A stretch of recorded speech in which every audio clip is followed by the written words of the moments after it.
నమస్కారం, NS news కి స్వాగతం. నా పేరు ఉషా. ముందుగా ముఖ్యాంశాలు. విద్యార్థులు సామాజిక సేవా దృక్పథంతో పాటు ముందుకు సాగాలి, క్రమశిక్షణతో ముందుకు సాగాలి అని గోపాలరావు పాటిల్ ప్రభుత్వ డిగ్రీ కళాశాల బైన్స జాతీయ సేవా పథకం వాటోలి గ్రామంలో స్పెషల్ క్యాంప్ ముగింపు సమావేశంలో భాగంగా గ్రామంలో ఈరోజు ఎన్ఎస్ఎస్ వాలంటీర్లను ఉద్దేశించి బైన్స అడిషనల్ ఎస్పీ అవినాష్ కుమార్ తెలిపారు.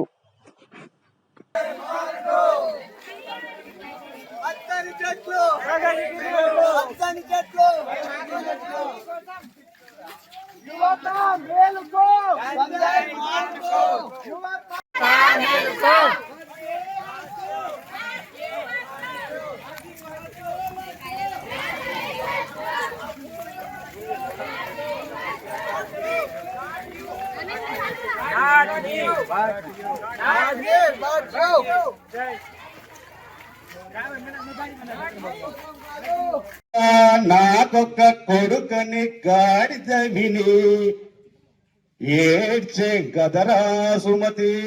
కాబట్టి ఎవరైనా తప్పు చేస్తే గాడిద కొడుకు అని తిడతారు. కాబట్టి అబద్ధం ఆడద్దు. ఈ రోజు పోలీస్ డిపార్ట్మెంట్ ఎంత నిజాయితీగా ఉంటుందో, ఎంత నిబద్ధతగా ఉంటుందో, ఆ రియల్ చెప్తున్న పోలీస్ డేస్ లో ఉన్నటువంటి పవరే వేరు, దాని దమ్మే వేరు. కాబట్టి పోలీసు డిపార్ట్మెంట్ కు మీరు అతిథుల కంటే అవినాష్ కుమార్ ఐపీఎస్ గారు రావడం really I feel very happy sir. Because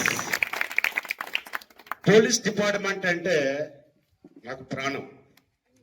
actual గా నా గోల్ ఐపీఎస్, నా హైట్ తక్కువ కాబట్టి ఐఎఫ్ఎస్కి వెళ్ళా. కాబట్టి ఇక్కడ వచ్చిన ఇప్పుడున్నటువంటి IG Stephen Ravindra both are my classmate, he's my classmate. కాబట్టి నా అటిట్యూడ్ అంతా కొంచెం ఐఏఎస్ ఐపీఎస్ లెవెల్లో ఉంటది. కొంచెం ఇబ్బంది అయినా కూడా రియల్ సార్ ఈ స్టూడెంట్స్ కు డైస్ దగ్గరికి వచ్చి వాళ్ళ పేరు, వాళ్ళ నాన్న పేరు చెప్పుకోలేని స్థితిలో ఉండి ఒక ఐపీఎస్ ఆఫీసర్ కూడా ఇక్కడికి వచ్చి ధైర్యంగా మాట్లాడాలంటే ఐ ఫీల్ వెరీ హ్యాపీ. మీరు వచ్చినటువంటి చేంజ్ చాలా బాగున్నది సార్. దయచేసి నాకున్న అనుభవంలో మీరు డిగ్రీ కాలేజ్ ఎక్కడ ఉన్నా వాళ్ళకి ఎక్కువ టైం ఇవ్వండి సార్. ఎందుకంటే కాబోయే కానిస్టేబుల్ వీళ్ళే, కాబోయే ఎస్ఐలు వీళ్ళే, కాబోయే డిఎస్పీలు వీళ్ళే, కాబోయే ఐఏఎస్ ఐపీఎస్ వీళ్ళే. ఇప్పుడు ఒక అబ్బాయి నాడు వీళ్ళకి బాగా ఒక దేశాన్ని నాశనం చేయాలంటే మిసైల్స్ కానీ ఆటం బాంబులు కానీ అవసరం లేదు. నాసిరకం విద్యార్థుల్ని పరీక్షల్లో కాపీ కొట్టనీయడం లాంటి విధానాన్ని ప్రోత్సహిస్తే భవిష్యత్తులో ఆ దేశం దానంతట అదే సర్వనాశనం అవుతుంది. కాబట్టి అలా చదివిన ఉపాధ్యాయుల చేతిలో ఒక విద్యార్థి భవిష్యత్తు కోల్పోతుంది కాపీ కొడితే. అలాంటి కాపీ కొట్టి పాస్ అయినటువంటి విద్యార్థులు ఉపాధ్యాయులు కానీ గవర్నమెంట్ సర్వీసులు కానీ అలా చదివిన డాక్టర్ చేతుల్లో రోగులు చనిపోతారు. అలా చదివిన ఇంజనీర్ చేతిలో కట్టడాలు కూలిపోతాయి. అలా చదివిన ఆర్థికవేత్తల చేతిలో ఆర్థిక వ్యవస్థ నష్టపోతుంది. అలా చదివిన సంఘ సంస్కృతుల చేతుల్లో మానవత్వం మంట కలుస్తుంది. అలా చదివిన న్యాయమూర్తుల చేతిలో న్యాయం అన్యాయంగా మారిపోయి మనం చనిపోయిన తర్వాత జడ్జిమెంట్లు వస్తాయి. ఏ దేశంలో అయితే విద్య నాశనం చేయబడుతుందో ఆ దేశం పతనావస్థకు చేరుకుంటుంది.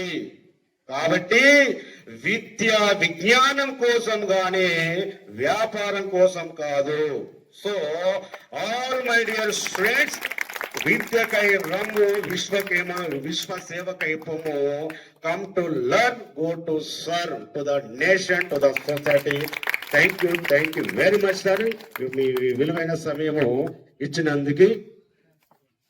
ఐపీఎస్సి కోఆర్డినేటర్ వచ్చి డాష్ మీదుగా కూర్చోవలసిందిగా రవికుమార్ సార్ని సాధారణంగా ఆహ్వానిస్తున్నారు. Thank you very much sir. మీరు మంచి సందేశం ఇచ్చిన సార్. ఇది చాలా విలువైన సార్. నాకు ఇష్టంగా తయారు చేసిన మీకు ఎమ్మెల్యే గారికి కాదు. అలాగే దీర్ఘకాలిక వ్యాధులు అంటే సాధారణ వ్యాధులు ఎవరికి ఉన్నాయి, దీర్ఘకాలిక వ్యాధులు ఎవరికి ఉన్నాయి అనేటువంటి విషయాన్ని పైన వారు చాలా చక్కగా సర్వే చేయడం జరిగింది సార్. అయితే ఇదంతా ఒక ఎత్తు అయితే సార్, ఒక స్టేట్ కాదు నేషనల్ వైజ్ గా వెళ్ళినటువంటి ఒక కార్యక్రమం ఉంది సార్. మా కళాశాల సిపిటిసి ప్రెసిడెంట్ గారు మరి faculty members of GRP Government Degree College, Dr. Garu, members of CPTC, faculty members of GRP Government Degree College, Dr. Garu, members of CPTC, and my dear brothers and sisters from GRP. So first and foremost, అంటే నేను నా education Haridwar నుండి అయింది. Engineering చేశాను IT route. అక్కడ హరిద్వార్లో కూడా నేను NSS లో 5 years స్పెండ్ చేశాను. సో ఎన్ఎస్ఎస్ మోటో తెలుసు కదా, మీరు చెప్పారా, నాట్ మీ బట్ యూ, నా కోసం కాదు మీ కోసం. సో అంటే ఇది స్పిరిట్, అంటే ఇది ఇక్కడ క్యాంప్ ఆర్గనైజ్ చేయడం అంటే ఈ ఆలోచించిన ఈ ఐడియా ఎందుకు వచ్చింది తెలుసా? Why do you organise camp in NSS అంటే ఇప్పుడు మన సొసైటీలో నా ప్రపంచం, నా దునియా అంటే ఏం? నా నాన్న, నా అమ్మ, నా అన్న, నా తమ్ముడు, నా చెల్లి, లేకపోతే నా భార్య, నా పిల్లలు, ఇదే కదా. ఎక్స్టెండెడ్ ఫ్యామిలీలో ఏం నడుస్తుంది, దాంతో మనకు ఇప్పుడు ఏం సంబంధం ఉండదు. నా ఊరులో ఏం నడుస్తుంది, అది కూడా మనకు ఏం సంబంధం ఉండదు. సో ఇప్పుడు చాలా న్యూక్లియర్ సెంట్రిక్ మన మైండ్ సెట్ అయింది. జస్ట్ నాది నాది, నాకు ఏం కావాలి, నా భార్యకి ఏం కావాలి, నా పిల్లలకి ఏం కావాలి, ఇది మేము చూస్తున్నాం. బట్ వాట్ ఎన్ఎస్ఎస్ ఇంటెన్షన్ ఏమైతే అట్లా కాదు. Me, not for me but for you, మీ కోసం ఈ జీవనం ఉంది. అంటే ఓకే 80% మీ పర్సనల్ లైఫ్ చూడండి, కానీ 20% టైం సమాజంకి ఇవ్వాలి. అదే స్పిరిట్ అరైవ్ చేయడానికి ఎన్ఎస్ఎస్ క్యాంప్స్ చాలా సారి ఆర్గనైజ్ చేయడం జరుగుతుంది. అండ్ ఇప్పుడు ఎన్ఎస్ఎస్ ఫైనాన్షియల్ ట్రాన్సాక్షన్ 30,000 డబ్బులు వచ్చిందా, చాలా ట్రాన్స్పరెన్సీలో ఇప్పుడు మన ఫ్యాకల్టీ మెంబర్స్ చెప్పారు. చాలా ప్లేసెస్ లో ఎన్ఎస్ఎస్ గురించి ఫండ్స్ వస్తున్నది, కానీ వాళ్ళు ఏం ఆర్గనైజ్ చేయరు, జస్ట్ వాల్స్ బిల్స్ ప్రిపరేషన్ చేసుకొని పని అయింది. కానీ ఒక ప్రాపర్ గా క్యాంప్ ఆర్గనైజ్ చేయడం, దానికి ఒక మంచి స్పిరిట్ లో తీసుకోవడం, ఇది పని చేయడం, దట్ వాజ్ ఎక్సలెంట్. అండ్ ఇది I would like to congratulate all of the associated members. Third point ఏమైతే, ఇప్పుడు అందరూ చుట్టుపక్కల ఊరు నుండి ఉన్నారు కదా, సో ఆ ఊరుకి ఈ ఊరికి ఏదైనా డిఫరెన్స్ కనిపించారా మీకు? ఇప్పుడు చాలా మంచి సిఐ గారు చెప్పారు, ఒక హ్యాబిట్, ఒక అలవాట్ లాగా, ఒక మిషన్ లాగా దీనికి స్ప్రెడ్ చేయడానికి మేము క్లీనింగ్ చేస్తున్నాము. సో ఇప్పుడు develop it as a habit. ఒకసారి మీ సొంత ఊరుకి వెళ్ళినప్పుడు అక్కడ కూడా మీ క్లీనింగ్ చేయాలి. ఇది క్యాంప్ లో ఒక రోజు వచ్చి క్లీనింగ్ చేస్తే ఓకే, వెరీ గుడ్ యాక్టివిటీ, కానీ దీనికి ఒక మిషన్ లాగా ఎక్కడైనా వెళ్ళినప్పుడు, కాలేజ్ కానీ, ఒక మిషన్ లాగా స్ప్రెడ్ చేయాలి. And last and final point, నేను ఇక్కడ ముందు డిస్కషన్ చేయడం జరిగింది, ఇవి అంటే మోటివేషన్ క్లాస్ లో యాక్షన్ కూడా అక్సెప్టబుల్ ఉన్నాయి, అవునా కదా? ఒక ఎగ్జాంపుల్ మేము ఇస్తున్నాం, ఎగ్జామ్ లో పాస్ చేయడం, ఇది రైట్ పర్పస్? రైట్ పర్పస్ ఉందా లేదా? రైట్ పర్పస్ నా ఎగ్జామ్స్ లో పాస్ చేయడం, కానీ దానికోసం చీటింగ్ చేయడం, ఇది రాంగ్ యాక్షన్, అక్సెప్టబుల్ ఉందా లేదా? ఉందా లేదా? So don't believe.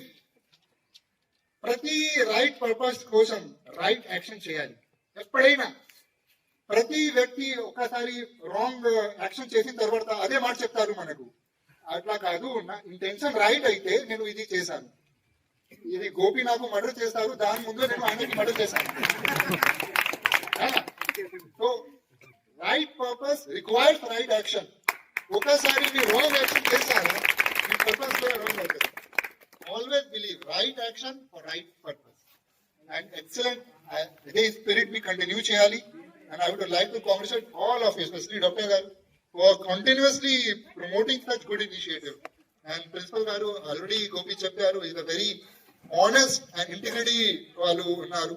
సో అది ప్రిన్సిపల్స్ గారు ఇన్స్పిరేషన్ తీసుకొని మీ కూడా లైఫ్ లో ఆనెస్టీ అండ్ ఇంటిగ్రిటీ, ఒకసారి ₹1 కరప్షన్ చేస్తే మీ మొత్తం ఎడ్యుకేషన్ వేస్ట్, మొత్తం education waste. Your honesty, your integrity reflects your education, your habit, your family upbringing. ఒక మెథడ్ ఉంది, మీ పర్సనాలిటీ పొల్యూట్ చేయడానికి ట్రై చేస్తే ఒక క్లియర్ కట్ వాల్ పెట్టుకొని మీ వాల్యూస్ కి ఇంటాక్ట్ పెట్టుకోవాలి. So I would like to congratulate once again for organising this beautiful camp. Thank you.